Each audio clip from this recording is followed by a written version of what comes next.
بسم اللہ الرحمن الرحیم۔ السلام علیکم معزز ناظرین، آپ دیکھ رہے ہیں شاہ حسین وائس اور میں ہوں شاہ حسین انصاری۔ عرب کے دو مشہور بت جن میں سے ایک صفا اور دوسرا مروہ کی پہاڑیوں پر رکھا گیا۔ عرب والے ان بتوں کو محبت کی علامت قرار دیتے اور ان کی پوجا کرتے۔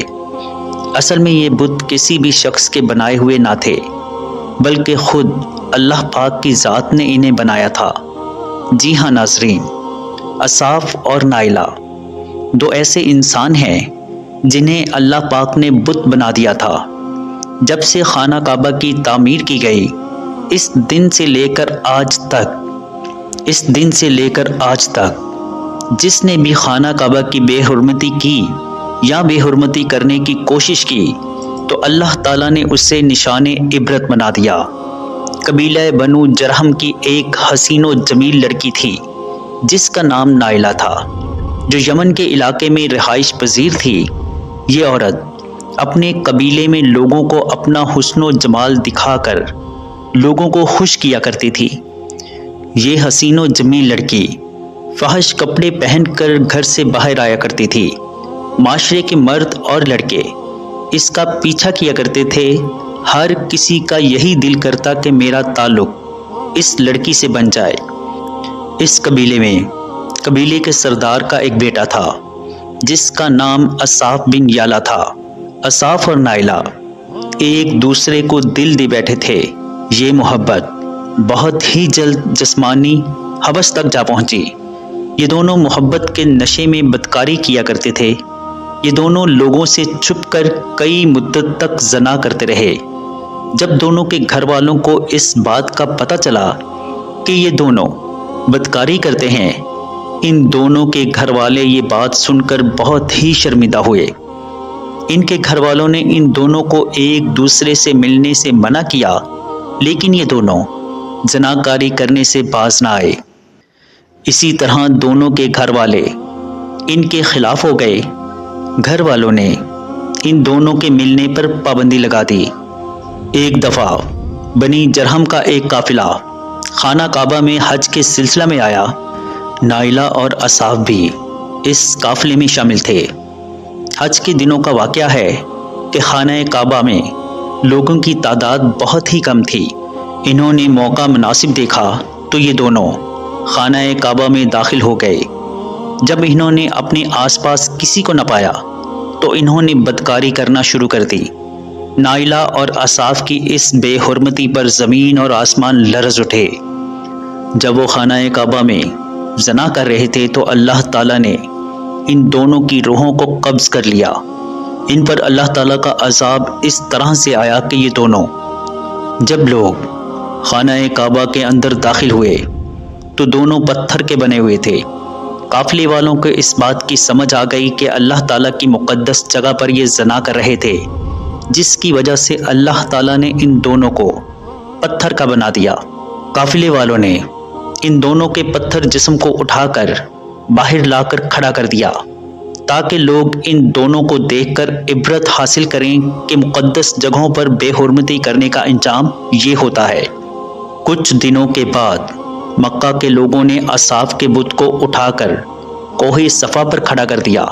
نائلہ کے بت کو اٹھا کر مروہ کے مقام پر کھڑا کر دیا۔ صفا اور مروہ خانہ کعبہ کے بالکل قریب وہ پہاڑیاں ہیں۔ انہی دو پہاڑیوں کے گرد حضرت بی بی ہاجرہ نے اپنے بیٹے حضرت اسماعیل علیہ السلام کے لیے پانی کی تلاش میں کافی چکر کاٹے تھے۔ اس وجہ سے ان پہاڑیوں کو بہت مقدس مانا جاتا تھا۔ جو بھی حج کرنے کے لیے وہاں جاتا وہ ان پہاڑیوں پر چڑھ کر طواف کیا کرتے تھے۔ جب نائلہ اور اصاف کے بت کو وہاں کھڑا کیا گیا تو ان کی سزا یہ مقرر کی گئی کہ جو بھی صفا اور مروہ پر طواف کرنے کے لیے جائے تو ان دونوں بتوں کو ایک ایک جوتا مار کر واپس آئے۔ کافی مدت تک جوتے والا سلسلہ جاری رہا۔ اس کے بعد لوگوں نے ان کو تھپڑ مارنا شروع کر دیا۔ اس کے بعد لوگ ان بتوں کو ہاتھ لگانا ہی مناسب سمجھتے تھے۔ وقت گزرنے کے ساتھ ساتھ عرب کے لوگوں نے ان بتوں کو محبت کی علامت سمجھنا شروع کر دیا۔ قبیلوں میں اصاف اور نائلہ کی کہانیوں کو بڑے فخر سے ایک دوسرے کو بیان کیا جانے لگا۔ اس کے بعد لوگوں نے ان کو محبت کی دیوی اور دیوتا ماننا شروع کر دیا۔ آہستہ آہستہ یہ صورتحال ہو گئی کہ اصاف اور نائلہ کے بت کو عرب والے بڑے بتوں میں شمار کیا کرتے تھے۔ اصاف اور نائلہ بت کے عرب والے اتنے پاگل ہو گئے تھے کہ وہ ان پر منتیں مانگتے تھے، ان بتوں کو سجدے اور قربانی بھی دیا کرتے تھے۔ حضرت زید بن حارث سے مروی ہے کہ جاہلیت کے زمانے میں مشرکین مکہ بیت اللہ کا طواف کیا کرتے تھے تو اصاف اور نائلہ کے اس بت کو ہاتھ لگاتے تھے۔ حضرت زید بن حارث رضی اللہ تعالیٰ عنہ فرماتے ہیں کہ میں حضرت محمد صلی اللہ علیہ وآلہ وسلم کے ساتھ بیت اللہ کا طواف کر رہا تھا۔ جب ہم ان بتوں کے پاس گئے تو حضرت محمد صلی اللہ علیہ وآلہ وسلم نے مجھے ان دونوں بتوں کو ہاتھ لگانے سے منع فرمایا۔ زید بن حارث فرماتے ہیں کہ میں نے اپنے دل میں سوچا کہ ان کو چھونے سے کیا ہوتا ہے۔ میں نے ان بتوں کو ہاتھ لگائے تو حضرت محمد صلی اللہ علیہ وآلہ وسلم نے مجھے سختی سے منع کیا اور فرمایا کہ زید بن حارث، میں نے تم کو منع نہیں کیا۔ حضرت زید بن حارث فرماتے ہیں کہ اللہ تعالیٰ کی قسم، اس کے بعد میں نے کبھی بھی کسی بت کو نہیں چھوا۔ حضرت زید بن حارث فرماتے ہیں کہ میں اللہ تعالیٰ کی قسم کھا کر گواہی دیتا ہوں کہ حضرت محمد صلی اللہ علیہ وآلہ وسلم نے کبھی بھی کسی بت کو ہاتھ نہیں لگایا۔ اللہ تعالیٰ نے حضرت محمد صلی اللہ علیہ وآلہ وسلم کو نبوت عطا فرمائی۔ اس کے بعد وحی نازل فرمائی۔ ایک دن ہر طرف نور ہی نور پھیل گیا تو حضرت محمد صلی اللہ علیہ وآلہ وسلم نبوت کے عہدے پر فائز ہوئے۔ اس کے بعد حضرت محمد صلی اللہ علیہ وآلہ وسلم نے لوگوں کو دعوت اور تبلیغ دینا شروع کر دی۔ 10 ہجری میں جب اللہ تعالیٰ نے دین اسلام کو عروج دیا، حضرت محمد صلی اللہ علیہ وآلہ وسلم نے مکہ کو فتح کیا۔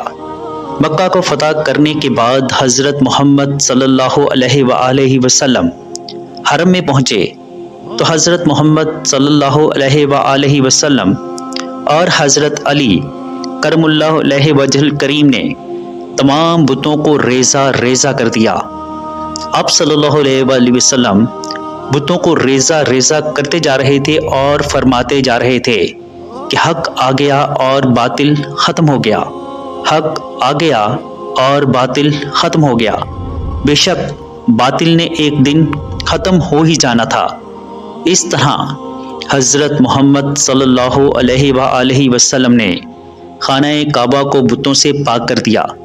اس کے بعد حضرت محمد صلی اللہ علیہ وآلہ وسلم صفا اور مروہ پر تشریف فرما ہوئے تو اصاف اور نائلہ کے بتوں کو خود ریزہ ریزہ کر ڈالا۔